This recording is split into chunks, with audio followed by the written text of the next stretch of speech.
Yeah, speaking to the compoundedness. Mhm. Yeah.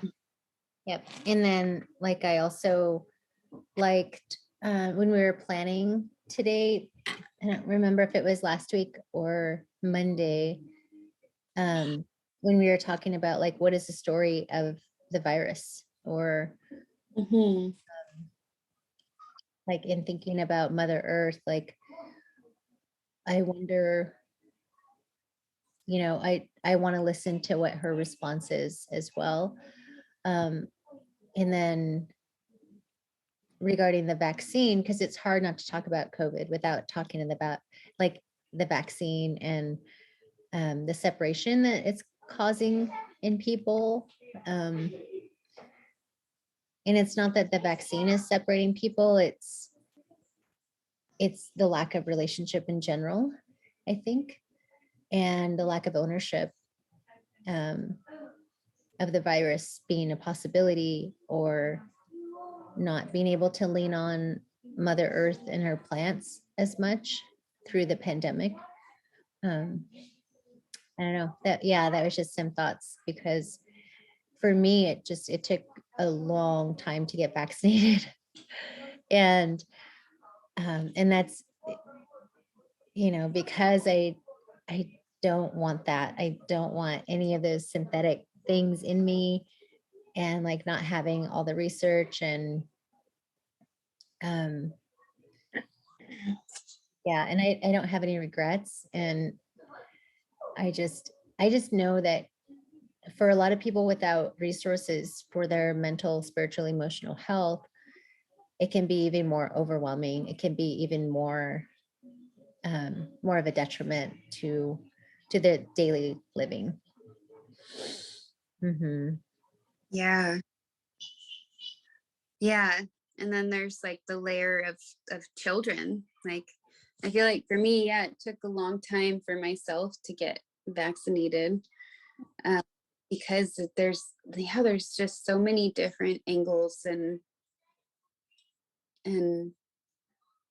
ways that I care that I have to like have these internal dialogues around. And it's like it's not a easy it's not an easy choice, I think, for a lot of people. But it's easier for me to make that choice for myself, to put something that might that I don't feels foreign, like I don't really know about it, and it feels like, and it's like man-made.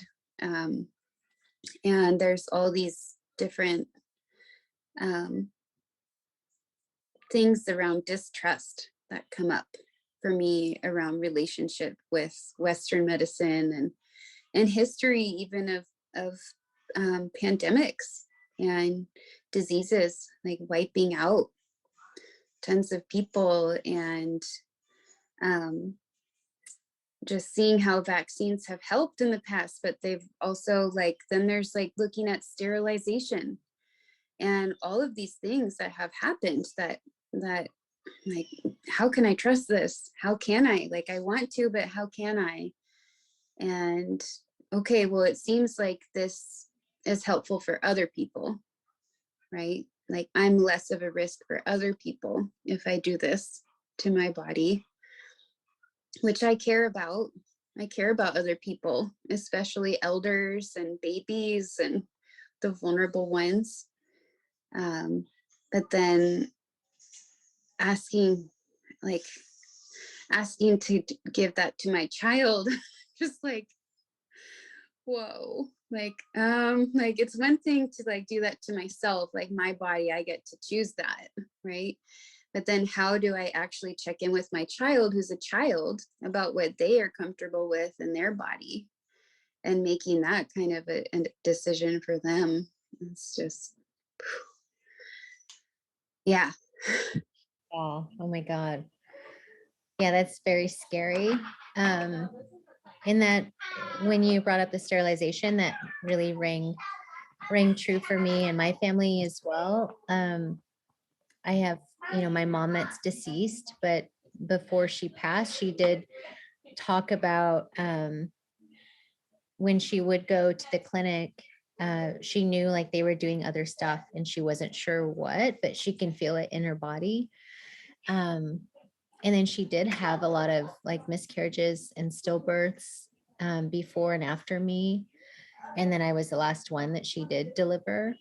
And then I have aunties that I talked about, that I talked to during this pandemic, talked to them about the vaccine, and they're like very like mad about the vaccine even being an option. And they're really mad about the people that are pushing it onto Indigenous people, because she also disclosed to me that she was sterilized from, just going to the clinic during the 70s, and that caused her to have miscarriages, and that caused her to have a lot of trust issues with the government and with just Indian health. And she's in Alaska now, and living on an Indian reservation, but she's still not vaccinated. And then there's other aunties that are vaccinated and that are just really pro vaccine and pro safety. And so, yeah, I think that there's many layers to what the pandemic is bringing up for Indigenous people, families, the government trust issues, and then, what I would have preferred, which I cannot go back in time, but what I can promote going forward is ways to rely and be even more interdependent with Mother Earth and her medicines, not just to interrupt a virus in our body, but to prevent that virus from doing harm on our body, and then also like strengthen and regenerate healing on a cellular level in our body. Because like you said, this vaccine is man-made. And from as far as I can remember, like man doesn't create life and man doesn't like sustain life. Like it's women that can hold a baby in their tummy and women that can breastfeed. So when I think about man-made things, it just seems like there's like natural laws that aren't being upheld when it comes to like man making vaccines or man making lakes or things like that. Like I just get very annoyed, I think, by just hearing that. Yeah. Well, yeah. There's looking at the what traits we uphold or what characteristics, and even just how the term mankind kind of assumptively like blankets women somewhere in there. Like just looking at what values and ways of showing up are held and supported and valued or even compensated for and recognized, and how that plays into how we have responded to this virus, and looking even just at some of the basic characteristics of living in a more like capitalistic colonial culture, of the extraction or polarization or even otherization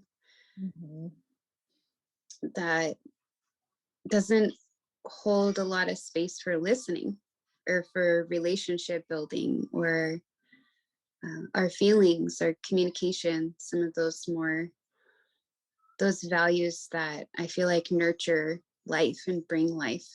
And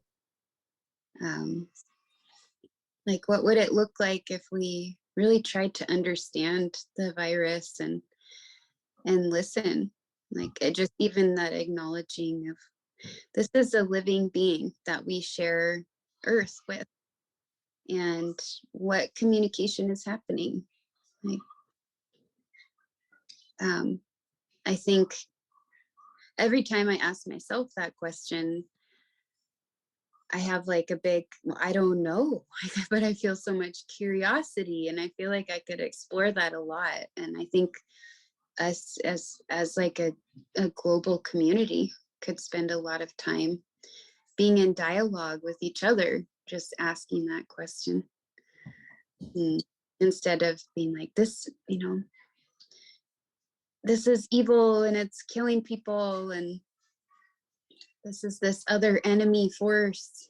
And that approach, even thinking about just how much war happens, like these underlying mentalities that keep recreating certain narratives that we find ourselves in, and like the polarization of the people that support the vaccine, the people that don't, and how there can feel like it's almost a level of unacceptance if you don't hold the same belief or the same idea of what's right for everybody.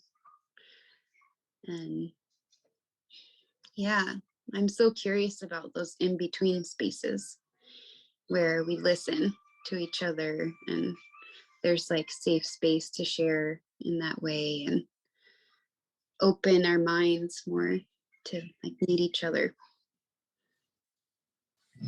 Yeah, totally. When I wasn't vaccinated, I wouldn't disclose that with everyone for that reason. And there's a few like Indigenous societies that are, leadership led. And among that leadership is like veterans and career veterans, and also traditional cultural leaders that have been leading Indigenous culture in tribal societies and urban settings, and military, and like, so all these different experiences in Indigenous leadership. We would like come together and meet over Zoom, and we were planning something for last year, and like last minute it kind of got shut down because of the pandemic, and because of like not wanting to expose certain demographics. And during the planning time though, another leader shared that for the people who aren't vaccinated are like, it was very extreme, and it was like hurtful to hear what they said. They said that for people that aren't vaccinated are like, why are they wanting to kill us? Why are they wanting to hurt us? They don't care about our health or our welfare because they're not vaccinated, and they don't care about their families, or they don't like, just all these things. And I'm just like, that's not true at all. Like, that's not true. And I didn't get defensive on that call because I know that it wasn't the space for that kind of dialogue to happen, first of all. And then like, where is that space though? And because of the compounded crisis that continues to be enveloped and sowed through COVID, through the vaccine, through the shutdowns, now you don't have to wear a mask. Now you don't have to show proof of vaccination. And now that like communities are separated, and like thank you to the war now that's happening again. And like, so it's just, yeah, it feels like now more than ever, we need to create this space and almost like be able to publish that space online in that medium, so that people can at least go look at it and go witness it, almost like planting seeds. And so that's what I'm sensing, is that maybe this is one of those things, that this is like a virtual seed that can be planted for certain demographics to look at what is happening and be able to acknowledge and witness and accept like radically everything that's on the table for them as an indigenous person or leadership or POC or human, you know, and at least start there. And I know that it's a lot to ask and it's a lot to swallow, that there is all these things, and like, what do we start with? And like, how do we start? And like, what does that mean? And what does it look like? But I think for some people, it can be inspiring. For some people, it can be overwhelming. But I truly believe and know that it does have to start somewhere. And it makes sense also that this isn't being offered as much. It's like people don't know what they don't know, what they don't know. And yeah, I have so much to say about this space, and like time being such a big factor for me and for a lot of people. Mm. Mm-hmm. Yeah, and just like going back to the compoundedness, like how do we find this space? Can feel like such a struggle, like just to maintain enough to get by, like especially all the folks that are parents out there too. And you know, there's just a lot. There's so much to work through that feels like part of what keeps us in a place of the recurring narrative. Yep. Mm, it can be really hard to peel back those layers enough to consciously shift attention or energy or find a way out to be able to like get above again and not just feel just all the compoundedness. There's so much that's there. And I think the isolation that's come along with all of it, and especially in an indigenous community, like we're so used to gathering in really big ways, and that's such a core value, and it's so hard to not be able to do that, you know, to not just the little ways that we share time and stories and knowledge, uh, and online isn't accessible for everybody, and even if it is, like you get maxed out after a while. Mm-hmm. Yeah, I think you're talking about planting the seeds and how this can be a seed.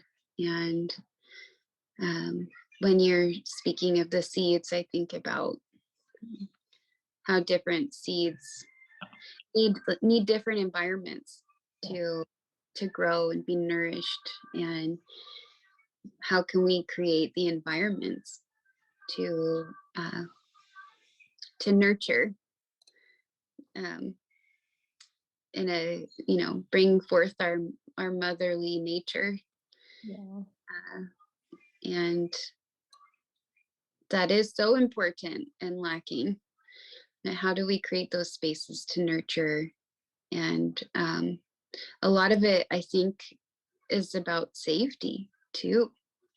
Coming into spaces where our hearts feel safe, where we can actually be vulnerable and know that we're not going to be attacked or excluded or villainized for what is authentic to us.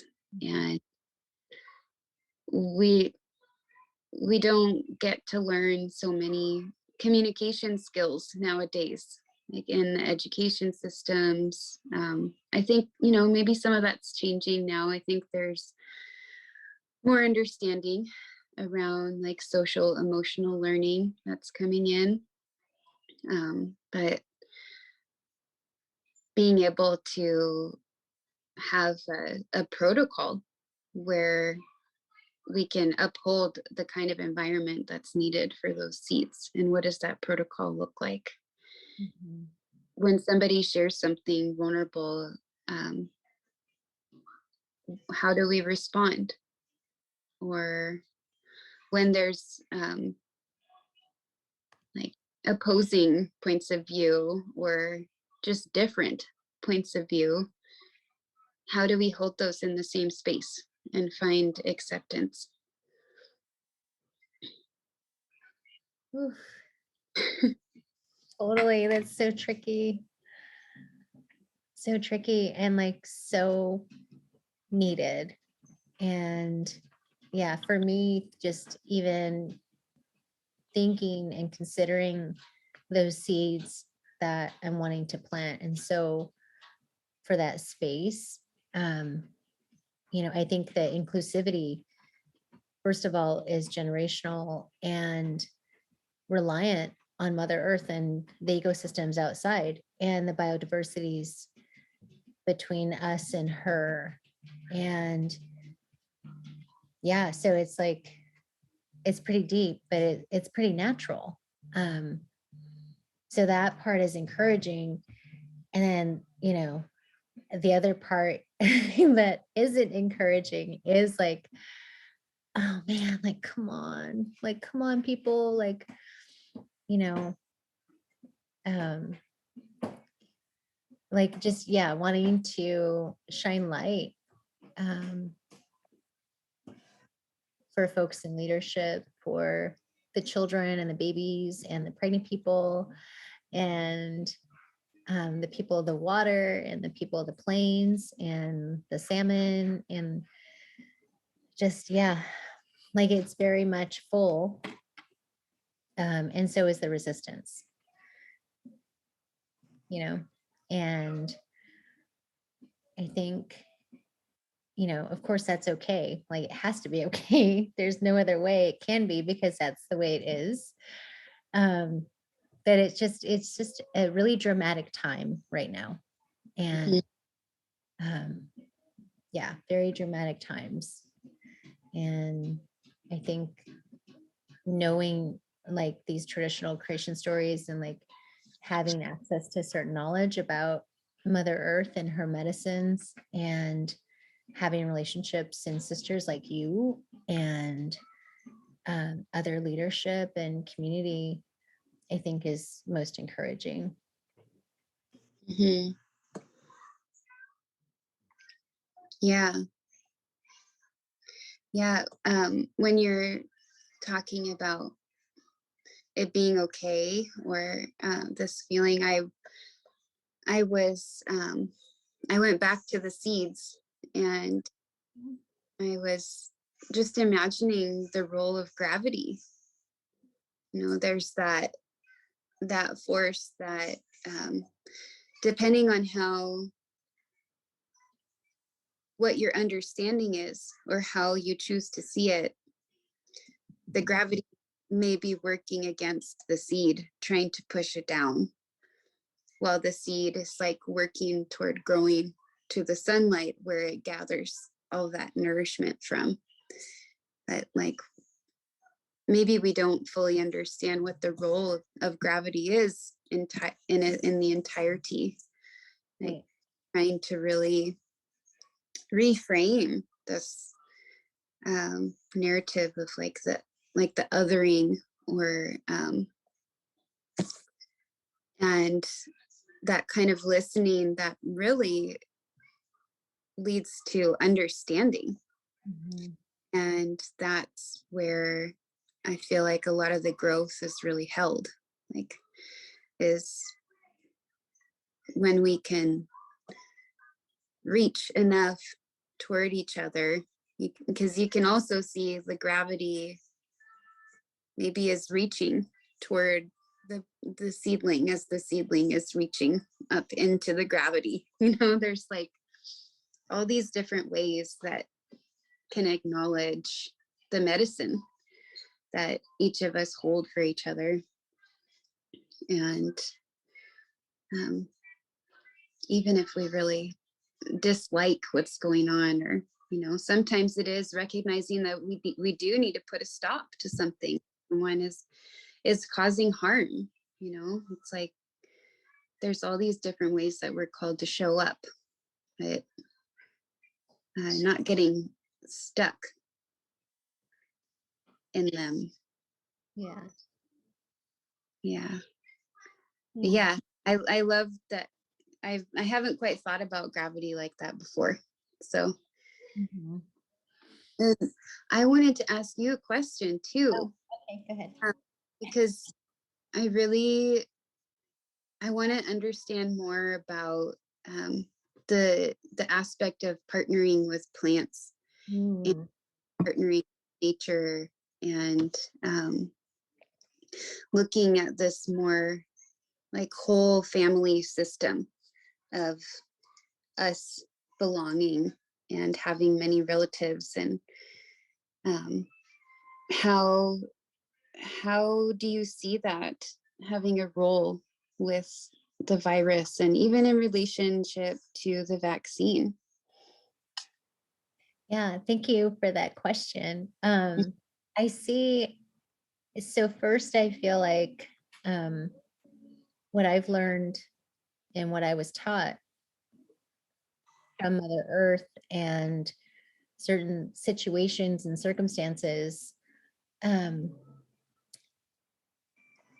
is like the relationship to ourselves and to Mother Earth can be like so strong, right? It can be so strong that the way that we relate with each other when we're in dialogue with our dear sister or our child or our mom or somebody that's important to us, when we're in dialogue with that person or those people, there's things that are shared that are not spoken to, right? Like it's it's a certain kind of transmission that's communicated and that's accepted and that's wanted, first of all. So there's like layers in developing that kind of transmission, but for most important relationships it just automatically happens. And so what I'm saying is that if we can harness and hone in on our most authentic selves in those places with those people, and like thoroughly understand what parts of our body are accepting and pulling, just like you spoke about the gravities with the seed.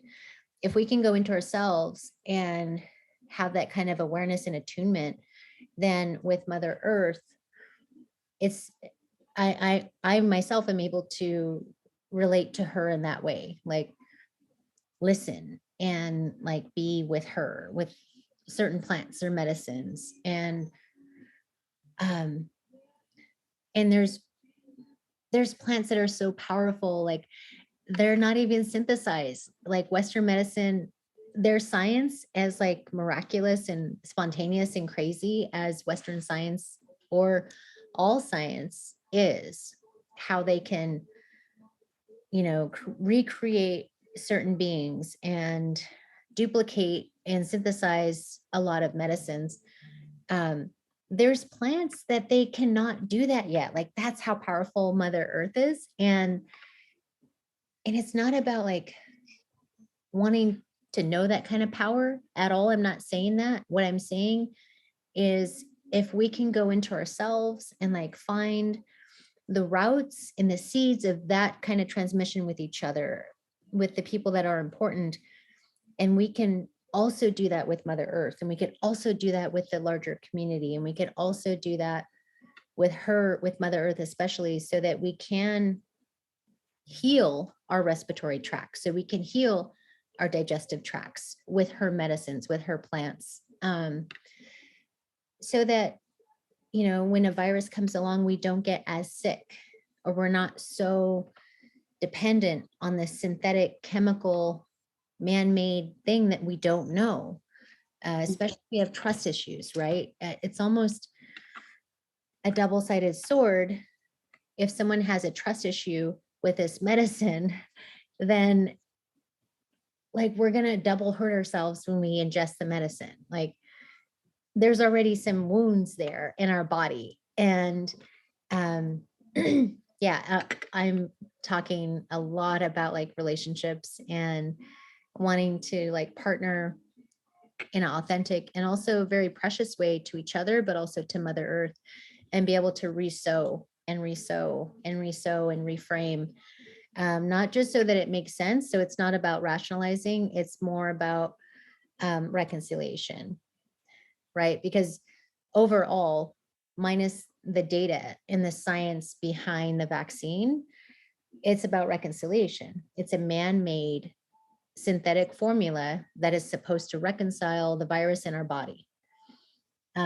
So we can do these things on our own. We can do these things as an Indigenous people, as a First people, being original sentinels of Mother Earth. Like there's ways to remember those protocols, and there's ways to like re-strengthen and redevelop ourselves to each other, to ourselves, to our families, to our community, to our waters, to Mother Earth. And so that, again, like that's very encouraging, and having those kinds of questions. And I still don't know if I answered it yet. Did I answer it? Yes, and I Okay. could ask it again and you'd answer it even more. Okay. Oh, Yeah, yeah. yeah, yeah. Oh, that felt really good to hear.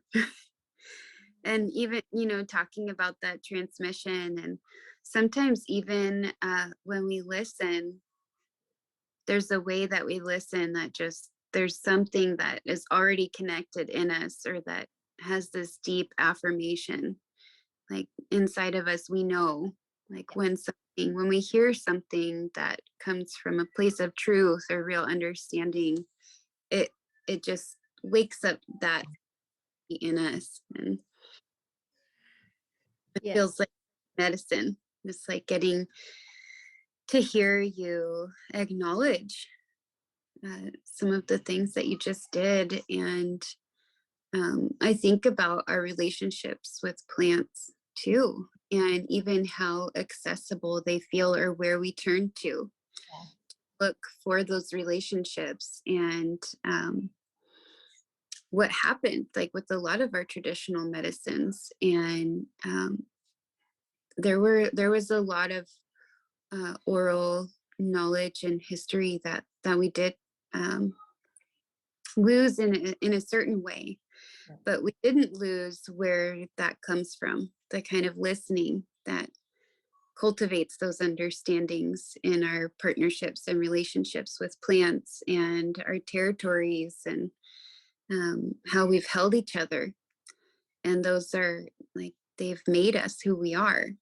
Like we wouldn't be here if we weren't fed by them in certain ways, or nourished, or and they wouldn't be who they are either, like without us. Like it's inseparable. There's just inseparable. And I think about the role of books, and this kind of extraction method of accessing that knowledge that is very removing of um, trust in ourselves and Mhm. with the plants. And uh, it's very information based. Um, and I think that books can be great, plant books, and I am thankful for the little bits of knowledge that have remained in whatever ways they needed to, whatever paths they needed to continue to exist with us. Um, but there's so much more there. There's so much more depth in how we can be and understand and relate, and actively engage, like in present day, with our plant medicines. And um, I would love to see and experience more of that with other humans, and also in relationship to the virus. And this is one of our ways that we can be called back in So sharing our plants with each other and being in closer relationship with them, pulling in together and looking at what were the different plants that held us in other times of the past. Like when there were other pandemics happening, when we were facing similar things as today. And even just not having it need to be anything more than yourself being with the plants and being in dialogue, feeling your body, being receptive, listening, all the ways that we've found everything that we have thus far. Yeah. Nobody could take any of that away from us. Oh. Oh my God, I love it. And of course, like we get on fire at the end. But oh my God. Yeah. Like this just is like opening up so many. It's like I'm in that portal again. And like, yeah, let's talk about the gravity and like let's compare it to these plants and where they're at. And like physically, like the physical location of where we can find them. And then inside of us, like what parts do those plants take care of? Or like, the respiratory plants are like the strongest ones are like way up on the mountain, which is, even your oxygen intake is like thinner, like the higher you go. And so, yeah, looking at like the rhymes and reasons of her placement and then our bodies and the placements of these things. Yeah, it's so exciting to remember these things. And yeah, I can't wait for our next conversation. And also I'll have to edit this part out there, but like I can't wait to publish this material. And like I know that I know that when when people get reminded of so many things, like initially there's like these layers that happen that get played out. Like I could already sense like traveling to those places and like people wanting to feel that for themselves, like people wanting to feel that kind of transmission or that kind of relationship or be outside or what plant medicines, like, people, like I could just Yes. like all the questions and like, I want it. Uh-huh. Yeah. As just the last part too is like thinking about where we find ourselves in the landscape, but also where are the salmon? Like where are the salmon in our landscape? Yep. Recognizing the transposition, or just that there's just so much to listen to and recognize that we're not separate.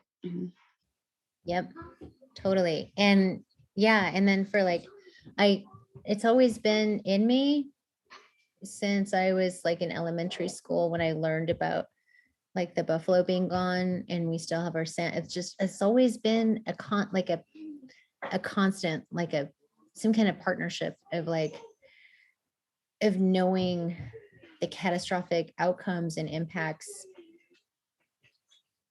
of that loss and then our gain, right? But it's not really gain, because then like it makes it trickier to like honor that part of us. And I mean that's a whole different topic, but yeah, like for me, I can't think of salmon without thinking of buffalo. Like it's just always. And then like my children are also from those territories.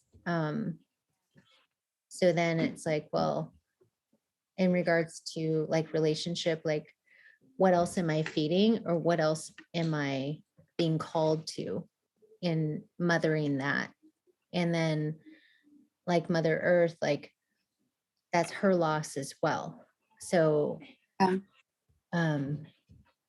Yeah, so it's just, yeah, it just brings up a whole lot more. But yeah, in full transparency for me, like it's always that. And like, of course, like I want more people to relate to salmon, and I want more people to relate to the hydromorphology of the river and how that is being created and made, or how she's making it, or how she's moving it, or how, her cohabitants are co-creating that with her, like, Mm. and the animals and the salmon that, like, did the salmon call the river down the mountain? Or you know what I mean? Like, who exactly said what first? And like, and all those stories that we can have, in our hearts and share to remind us of those relationships, and who said what and who took action, and how. Mhm. Yeah. Yeah. And, like, when we leave those impacts, like when those results trace back to human, like with the buffalo and the salmon and even the forest, old trees, the ancient ones, like Yeah. looking at these impacts, when we look with honesty and find where they trace back to, Yeah. the question that I'm feeling is, well, where are the salmon inside of us? Where are the buffalo inside of us? Where are the ancient ones inside of us? And what have we done to those relationships where we find them inside? Because Wow. it's like that's a result. It's a effect we're being shown, because we haven't been taking care of those spaces inside of us. And it's the result. Like that's what our mother is showing us, you know? And that's how we really heal them. That's how, we can come up with vaccines or, these surface levels of what we need to do.